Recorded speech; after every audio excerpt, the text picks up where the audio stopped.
Hi, I'm Terry with ALE Consultants, and today I'll talk to you about getting started with LabVIEW FPGA. Maybe you're a firmware engineer, and you're trying to figure out how NI does things. Maybe you're a software engineer, and this is your first time working with FPGAs. Maybe you've worked with Compact Rio, and this is your first Flex Rio project. So right off the bat, we have many variables, varying hardware, varying backgrounds, and that doesn't even cover the application. Now, I've been working with LabVIEW FPGA for over 15 years. I've trained and consulted engineers across industries.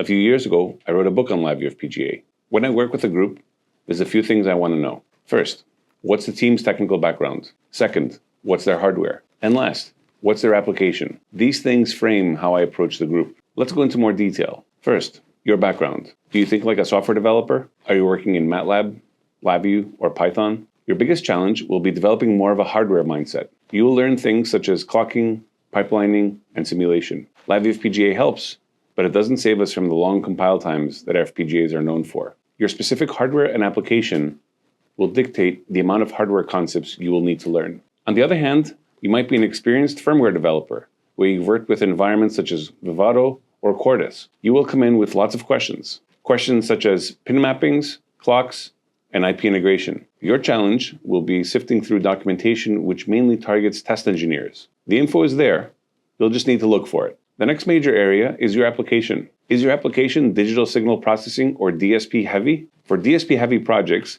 you will need to understand the math options that LabVIEW FPGA gives us. Are you implementing digital protocols such as SPI or I2C? For digital protocols, you will need a state machine.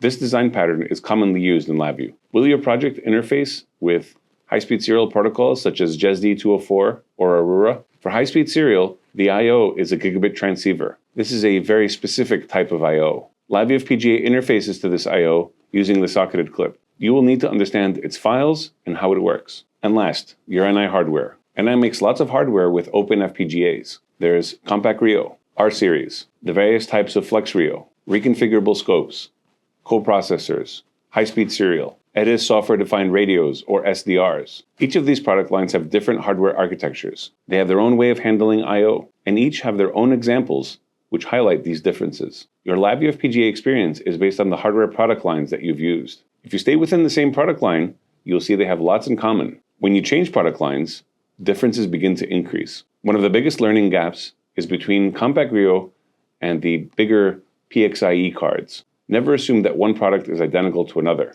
Review and re-review the hardware documentation. Bottom line, your background, your application, and the NI hardware being used will help you know what matters, what to ignore, and where to focus. Thank you for watching this video. If you want to save time on your project, let's talk.